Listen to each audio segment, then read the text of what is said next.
The morning sun cast a golden glow over London as thousands of people began gathering in Hyde Park.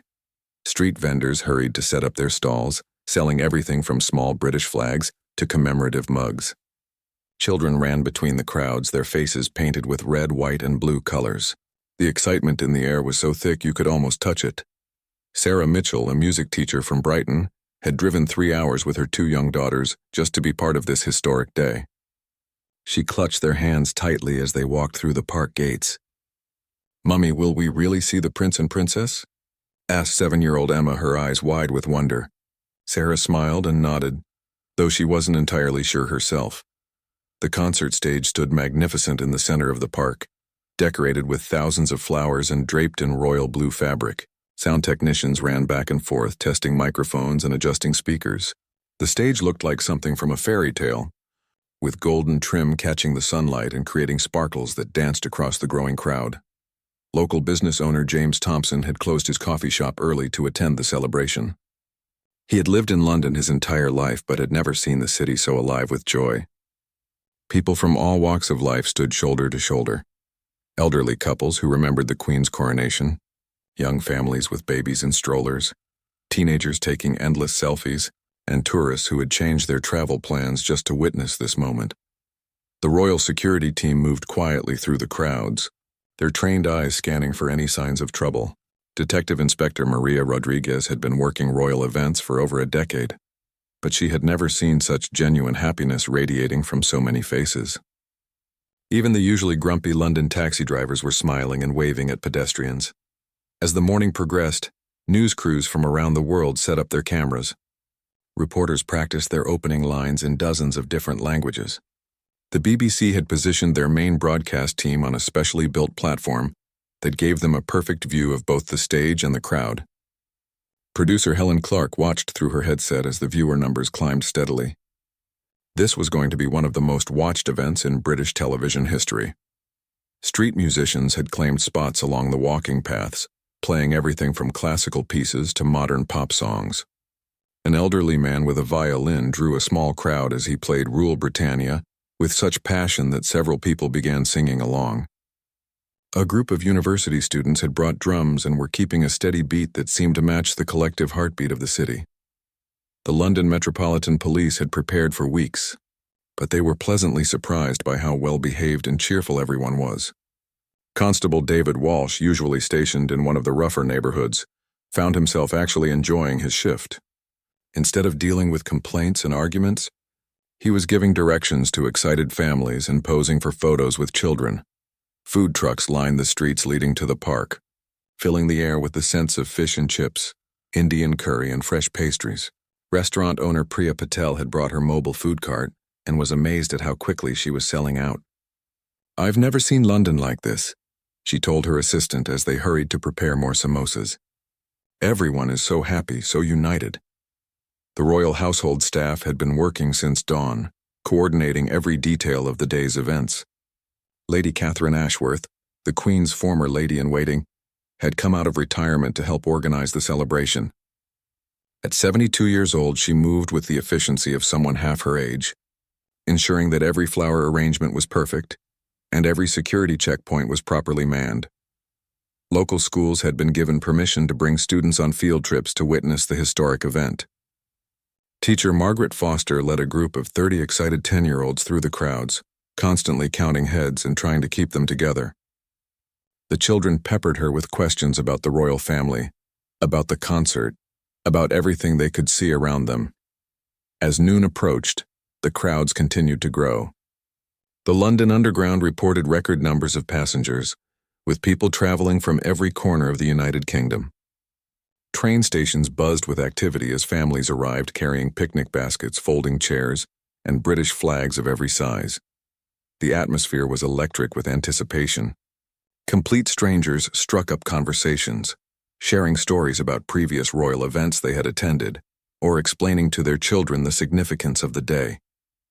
An American tourist named Robert Chen found himself adopted by a group of elderly British ladies who insisted on explaining the proper protocol for when royalty appeared. Social media exploded with photos and videos from the gathering crowd. The hashtag #JarkLondon celebration was trending worldwide as people shared their excitement and their views of the magnificent stage setup. Local news reporters moved through the crowds, interviewing people about why they had come and what this day meant to them. The city of London had truly transformed overnight. Every street lamp was decorated with bunting. Every shop window displayed royal memorabilia, and every face seemed to glow with genuine joy and anticipation. This was more than just a concert. It was a celebration of hope, unity, and the enduring spirit of a nation welcoming back two of its most beloved figures. Behind the scenes at the concert venue, a flurry of activity was taking place that the gathered crowds could only imagine. The world's most talented musicians had been arriving since early morning, each bringing their own team of assistants, instruments, and nervous energy. Sir Elton John stepped out of his silver Rolls-Royce, adjusting his signature colorful glasses as he surveyed the massive stage. His piano had been carefully positioned center stage, and he ran his fingers across the keys during a quick sound check. The legendary performer had played for royalty many times before, but something about today felt different, more meaningful. His manager, David Furnish, coordinated with the technical crew to ensure every detail of the performance would be perfect. Meanwhile, Ed Sheeran sat quietly in his dressing room, strumming his guitar and running through the special song he had written just for this occasion. The lyrics spoke of homecoming, of love that endures through difficult times, and of the strength found in unity. His team of sound engineers worked diligently to make sure his acoustic guitar would be heard clearly by every person in the massive crowd. The Royal Philharmonic Orchestra had been rehearsing for weeks in preparation for this day. Conductor Maestro Antonio Rodriguez led them through one final practice session in the backstage area. The musicians, dressed in their formal black attire, represented some of the finest classical talent in Europe. Their performance would serve as the grand opening to the entire celebration. Backstage catering buzzed with activity as celebrity chef Gordon Ramsay personally oversaw the preparation of meals for the performers. He had volunteered his services free of charge, considering it an honor to contribute to such a significant event. His team prepared everything from light snacks for nervous performers to hearty meals for the technical crew, who had been working since before sunrise. The wardrobe department resembled a high-end fashion show, with designers from the most prestigious London fashion houses ensuring that every performer looked absolutely perfect. Stella McCartney herself had designed a special outfit for one of the female performers, while Savile Row tailors had worked overtime to create custom suits for the male artists. Television director Michael Crawford sat in the mobile control room, surrounded by dozens of monitors showing different camera angles of the stage and crowd. He had directed major events before, including previous royal celebrations, but the scale of this production was unprecedented. 47 cameras were positioned throughout the venue, including aerial drones that would capture sweeping shots of the massive crowd. Security coordinator Colonel James Harrison moved between his various teams, checking communication systems and ensuring every entrance and exit was properly monitored. Former SAS officers worked alongside local police, all of them understanding the critical importance of keeping everyone safe during such a high-profile event. Their presence was strong but subtle, allowing the celebration to feel natural and joyful. The stage itself was a marvel of engineering and artistry. Construction crews had worked for 2 weeks to build the massive platform, complete with hydraulic lifts, pyrotechnic systems, and a sound system powerful enough to reach every corner of Hyde Park. The backdrop featured hand-painted murals depicting scenes from British history, from medieval castles to modern London landmarks.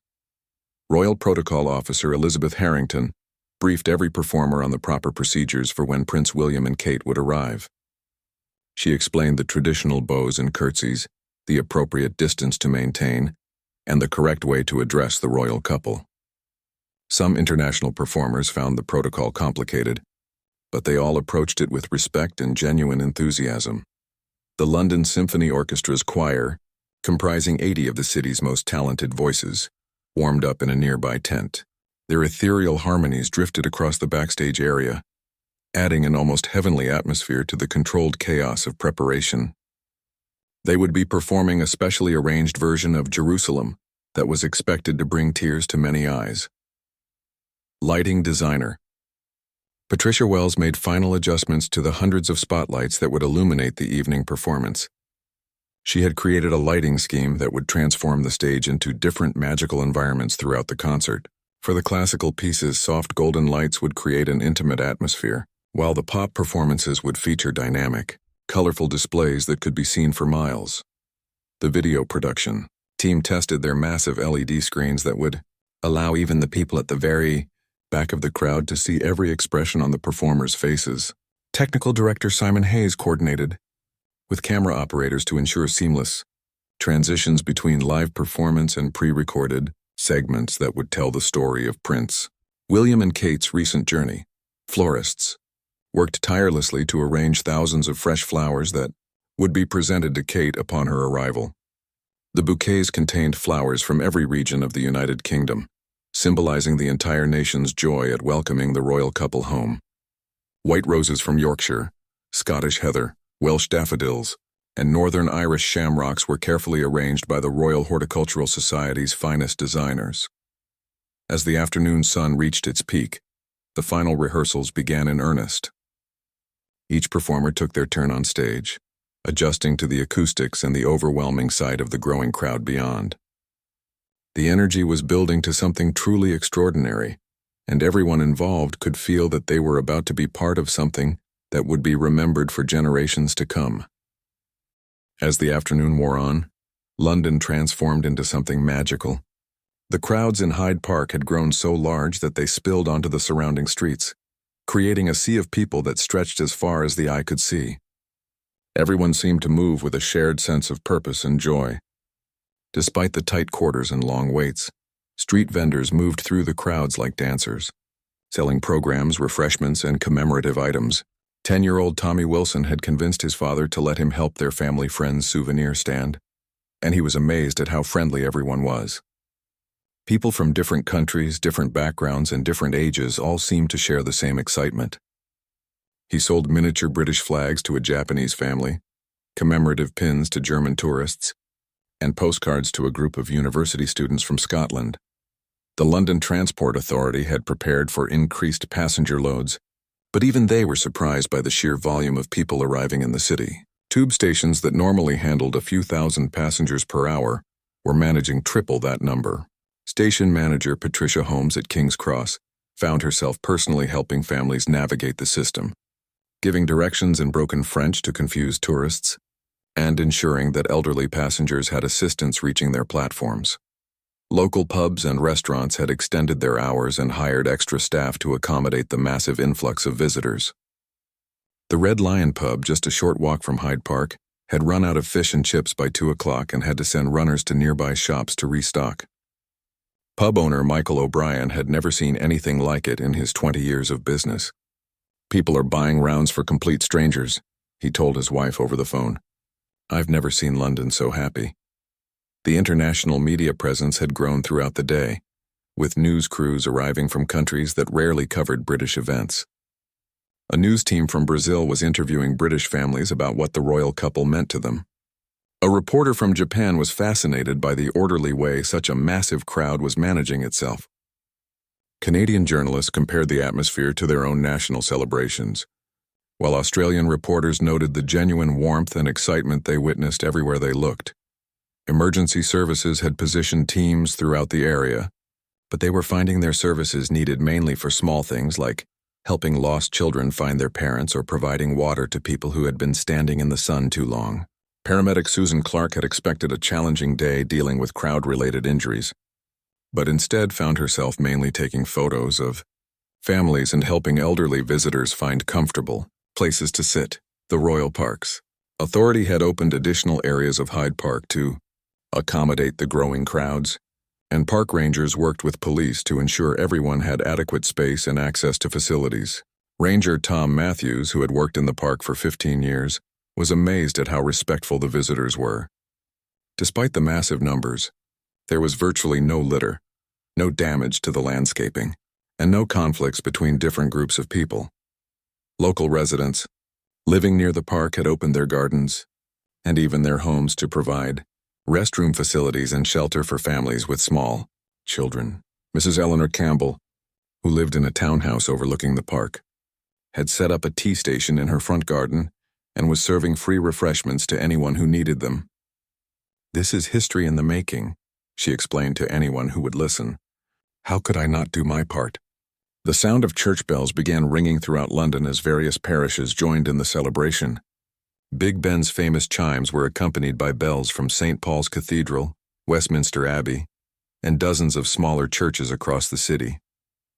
The combined sound created a symphony of celebration that could be heard for miles, adding a deeply traditional British element to the modern concert preparation. University students from colleges across London had organized viewing parties in various locations throughout the city for those who couldn't get close to the main stage. The London School of Economics had set up giant screens in their courtyard, while Imperial College had organized a watch party in their Great Hall. These satellite celebrations created a network of joy that connected every corner of the city. Social media influencers and ordinary citizens alike documented every moment of the day. The hashtag Dr. London Welcomes Home was trending globally, with photos and videos being shared faster than social media platforms could process them. A video of a group of elderly ladies teaching American tourists how to properly wave a British flag went viral within hours, garnering millions of views and thousands of heartwarming comments from around the world. The royal family's official social media accounts had been sharing behind-the-scenes glimpses of the preparation, building excitement even further. Photos of flower arrangements, glimpses of the stage setup, and images of performers arriving had been liked and shared millions of times.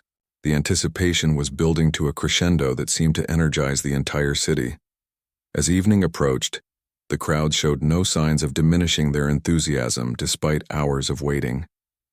Families had brought picnic blankets and were sharing food with neighbors they had just met. Children played games between the legs of adults, while teenagers formed impromptu singing groups. The atmosphere remained festive and warm, with none of the tension or impatience that might typically accompany such a massive gathering. London had become a living, breathing celebration, with every street, every building, and every person contributing to something larger than themselves. The city had proven once again why it was considered one of the world's great capitals, not just for its history or architecture, but for its people's ability to come together in moments of joy and create something truly magical. The moment everyone had been waiting for finally arrived as the sun began its descent toward the London skyline. A convoy of black vehicles appeared at the edge of Hyde Park, their arrival announced by the subtle repositioning of security personnel throughout the crowd. The excited murmur that had been constant throughout the day suddenly shifted to an electric anticipation that seemed to charge the very air. Prince William stepped out of the lead vehicle first, his familiar smile immediately visible to the thousands of people who had been waiting patiently for hours. He wore a dark navy suit that complemented the evening light, and his natural ease with crowds was evident as he waved to the sea of faces before him. Even from a distance, his genuine happiness was unmistakable, and the crowd responded with a roar of approval that seemed to shake the ground. Kate emerged moments later, and the crowd's reaction intensified even further. She wore an elegant emerald green dress that perfectly captured the evening light, her hair styled in the classic way that had become her signature. Her smile was radiant as she took in the massive gathering of people who had come to welcome them home. She raised her hand in a gentle wave, and thousands of people waved back as if they were greeting a beloved family member returning from a long journey.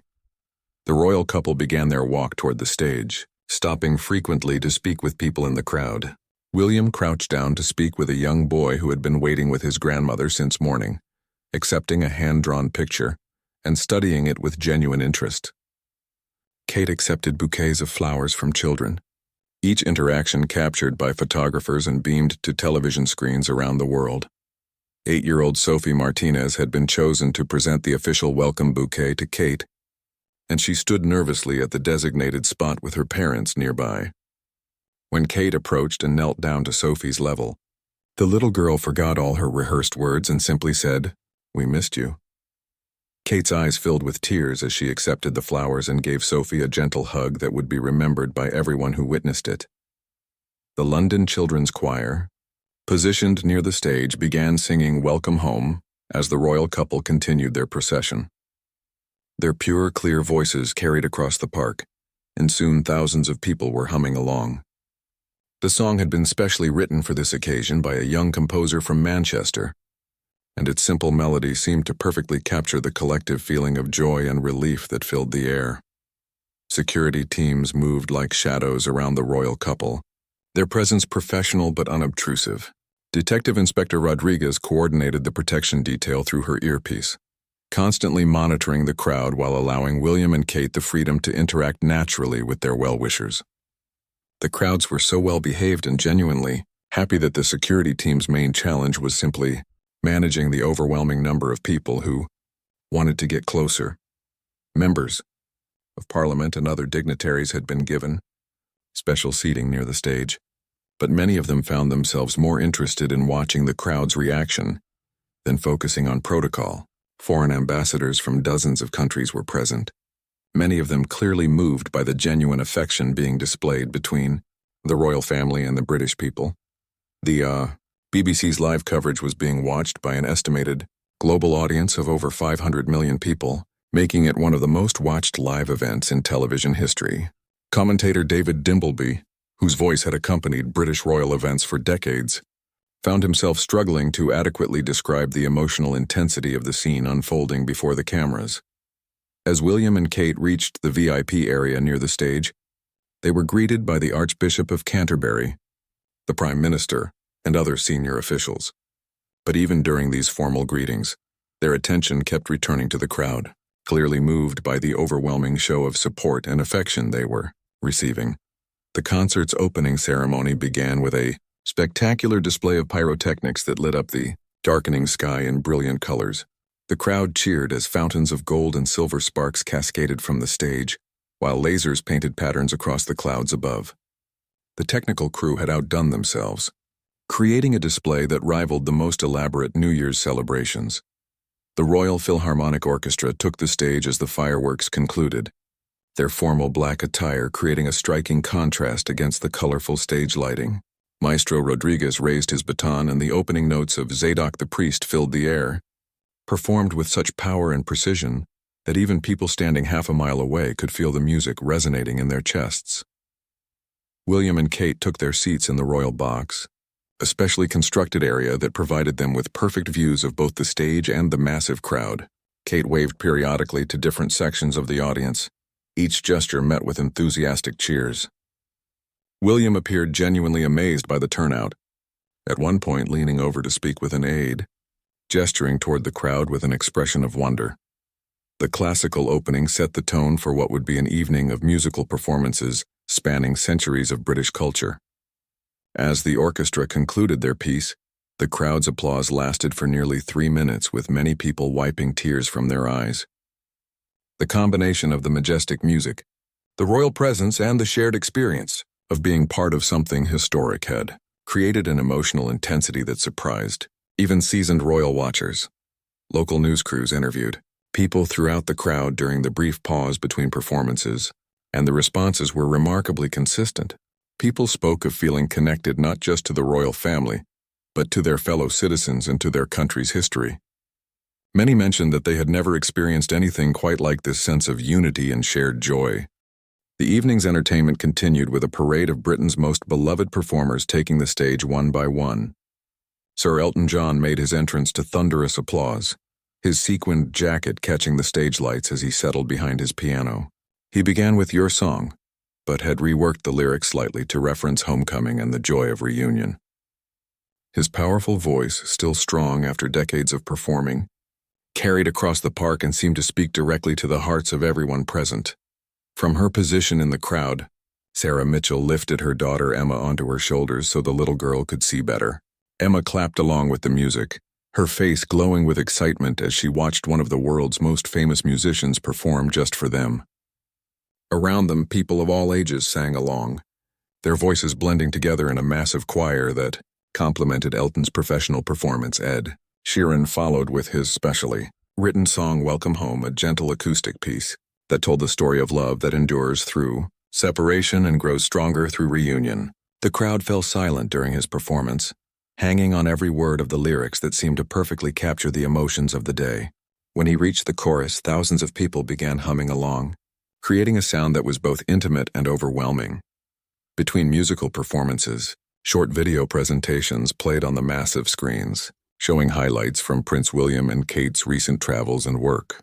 The videos included clips of their charitable work, their interactions with children, and moments that showed their genuine care for the people they served.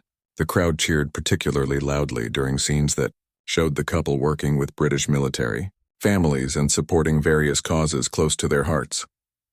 The London Symphony Orchestra's choir took the stage for their performance of Jerusalem, and their 80 voices created a sound so pure and powerful that it seemed to lift the spirits of everyone present. The familiar hymn had never sounded more beautiful or more meaningful, and by the final verse nearly every person in the massive crowd was singing along.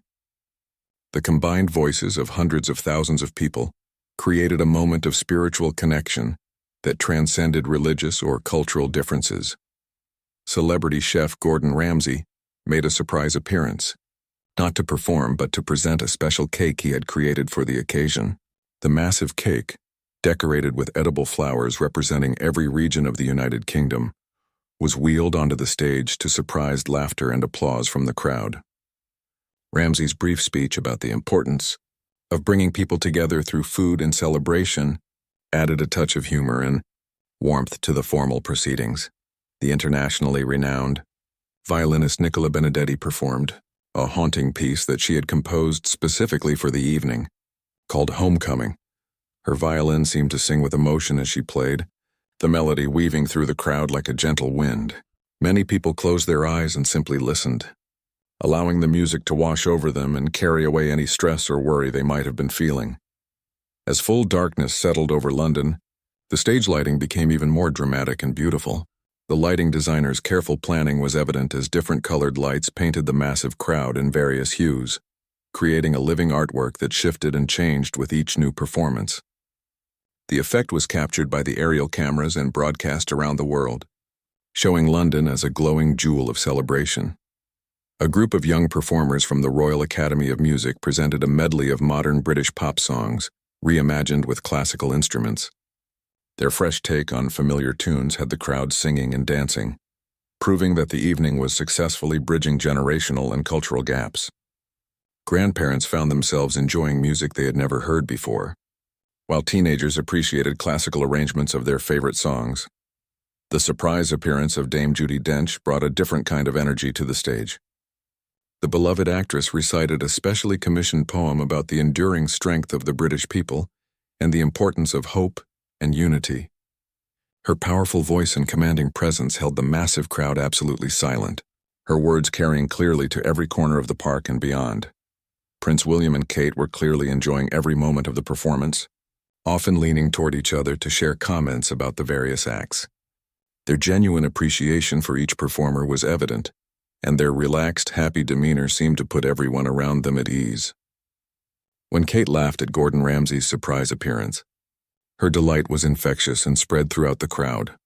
The technical aspects of the concert were flawless, with smooth transitions between acts and perfect sound quality that ensured even people standing at the very edges of the crowd could hear every word and note clearly.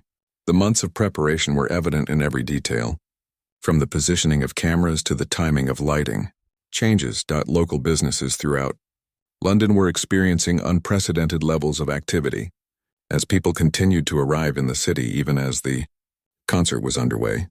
Hotels, restaurants, and shops were all benefiting from the massive influx of visitors, and many business owners were donating portions of their increased profits to charities supported by Prince William and Kate. The social media coverage of the event was breaking records, with the London celebration becoming the most used hashtag in the platform's history. People were sharing photos, videos, and personal stories about what the evening meant to them, creating a digital scrapbook of the celebration that would preserve the memories for future generations. As the evening's performances reached their midpoint, it was clear that this celebration was exceeding everyone's expectations and creating memories that would last a lifetime.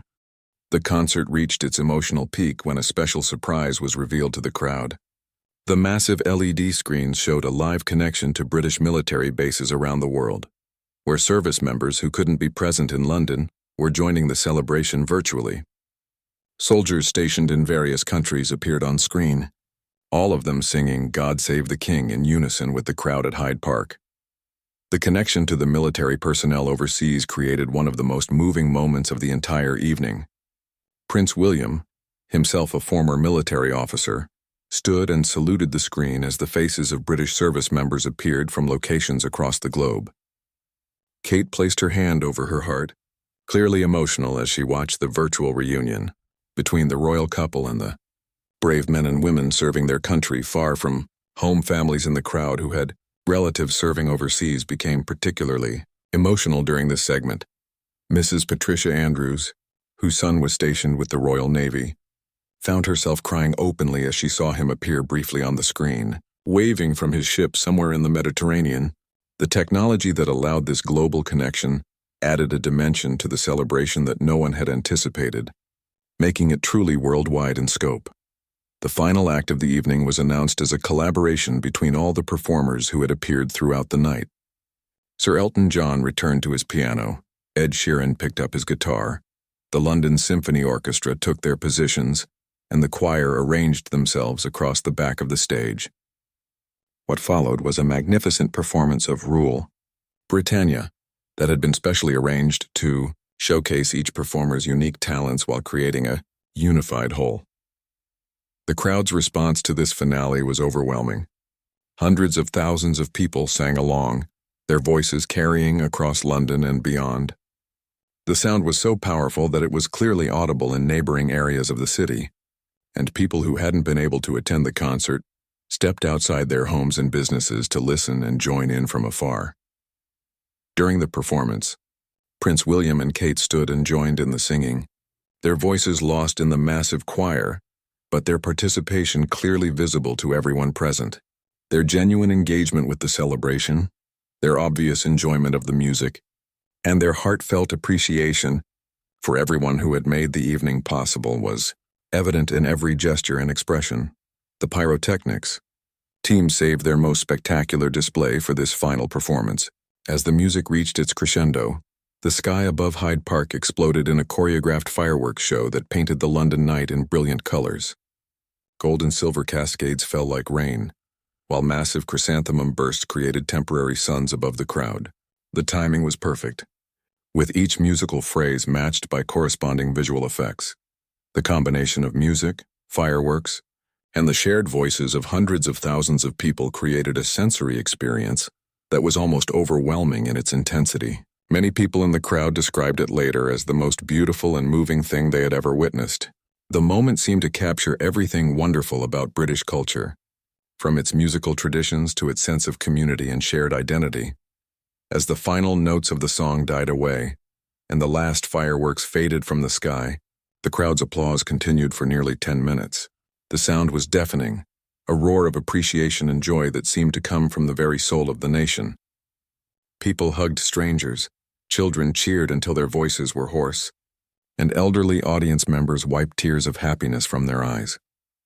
Prince William approached the microphone for the first time during the evening, and his brief speech was met with rapt attention from the massive audience. He spoke simply and from the heart, thanking everyone for their warm welcome and expressing how moved he and Kate were by the love and support they had received. His words were broadcast to the military personnel still connected via satellite, creating a direct link between the royal couple and service members around the world. Kate joined William at the microphone to add her own thanks, her voice clear and strong as she spoke about how wonderful it was to be home and surrounded by so many caring people. She made special mention of the children who had waited all day to see them, the performers who had donated their time and talents, and the thousands of volunteers who had made the evening possible. The royal couple then did something unexpected. Instead of simply waving goodbye from the stage, they walked down into the crowd, accompanied by their security detail but clearly determined to meet and thank as many people as possible personally. This spontaneous decision delighted everyone present and created dozens of intimate moments between the royals and their subjects. Young Sophie Martinez, who had presented the welcome bouquet earlier, found herself face to face with Prince William, who remembered her from their earlier meeting and asked about her family. An elderly veteran in the crowd received a heartfelt thank you from Kate for his service to the country. Families with children were approached and engaged in brief but meaningful conversations that would become treasured memories for years to come. The evening concluded with the royal couple returning to the stage one final time for a goodbye that felt more like a family reunion than a formal royal appearance. As they waved farewell and departed the venue, the crowd began to slowly disperse. But the energy and joy of the celebration continued to fill the London air. People left Hyde Park that night carrying with them not just memories of an incredible concert, but a renewed sense of connection to their country, their community, and each other. The celebration had accomplished something remarkable. It had brought together people from all walks of life in a shared experience of pure joy and unity. The days following the magnificent concert saw London slowly returning to its normal rhythm, but the effects of that extraordinary evening continued to ripple throughout the city and beyond. Local newspapers dedicated entire sections to coverage of the event, featuring hundreds of photos from professional photographers and ordinary citizens who had captured magical moments throughout the celebration. The economic impact of the concert was immediate and substantial. Hotels reported full bookings for weeks following the event as international visitors extended their stays to explore more of London. Restaurants that had prepared for one busy evening found themselves overwhelmed with customers for days afterward. Souvenir shops couldn't keep up with demand for commemorative items, and many had to place emergency orders with suppliers. Sarah Mitchell returned to Brighton with her daughters, but their car was filled with programs, photographs, and small mementos from their London adventure. Emma and her sister couldn't stop talking about seeing Prince William and Kate in person, and their enthusiasm infected their entire school when they returned to classes. Their teacher, recognizing the educational value of their experience, invited them to give a presentation about the royal family and British traditions to their classmates. The international media coverage continued for weeks, with news outlets around the world analyzing the event's significance and its demonstration of the enduring appeal of the British monarchy. Foreign journalists who had covered the concert wrote thoughtful pieces about the unique relationship between the British people and their royal family, many expressing surprise at the genuine affection and respect they had witnessed. The social media impact was unprecedented and long-lasting. The hashtag #WereLondonCelebration continued trending for days after the event, with people sharing their experiences, posting photos they had forgotten to upload during the excitement, and connecting with others who had been there. Many lasting friendships were formed between people who had met while waiting in the crowds or sharing the magical experience of the evening. Local business owner James Thompson found that his coffee shop became an unofficial gathering place for people who wanted to relive their memories of the concert. Customers brought in their photographs, shared their stories, and created an informal community of people bonded by their shared experience. He decided to dedicate one wall of his shop to photos and mementos from the celebration, creating a permanent tribute to the extraordinary evening. The charitable organization supported by Prince William and Kate saw an immediate surge in donations and volunteer applications following the concert. Many people who had been inspired by the celebration decided to channel their positive feelings into action, supporting causes that were important to the royal couple. The concert had not only entertained, but had also motivated people to engage more actively in their communities. The Royal Parks Authority reported that Hyde Park experienced increased visitor numbers for months following the concert. Families brought children to see where the stage had been erected. Tourists posed for photos at the spots where Prince William and Kate had greeted the crowds, and locals found themselves drawn to spend more time in the space that had hosted such a meaningful event. The performers who had participated in the concert found that their careers received significant boosts from their association with the successful event. Ed Sheeran's specially written song Welcome Home became a surprise hit, with many people requesting it for their own family celebrations and reunions. The London Symphony Orchestra received numerous booking requests from international venues wanting to recreate the magic they had created that evening. Educational institutions throughout the United Kingdom incorporated the concert into their curricula as an example of how music, tradition, and community could come together to create something greater than the sum of its parts. Music students studied the arrangements that had been created specifically for the event, while social studies classes examined the concert as a case study in national unity and cultural celebration. The technical teams who had made the concert possible found themselves in high demand for other major events around the world. The flawless execution of such a complex production under enormous pressure had established new standards for live event management. The lighting designer, sound engineers, and stage construction crews all received offers for prestigious international projects based on their work that evening. 6 months after the concert, the City of London commissioned a permanent memorial to commemorate the evening and its significance. A beautiful sculpture was installed in Hyde Park, featuring musical notes that seemed to dance in the wind and a plaque that read simply, "In celebration of homecoming, unity, and the power of music to bring people together." The memorial became a popular spot for tourists and locals alike, serving as a lasting reminder of an extraordinary night. The concert had achieved something rare in modern times. It had created a shared experience that transcended social, economic, and cultural boundaries.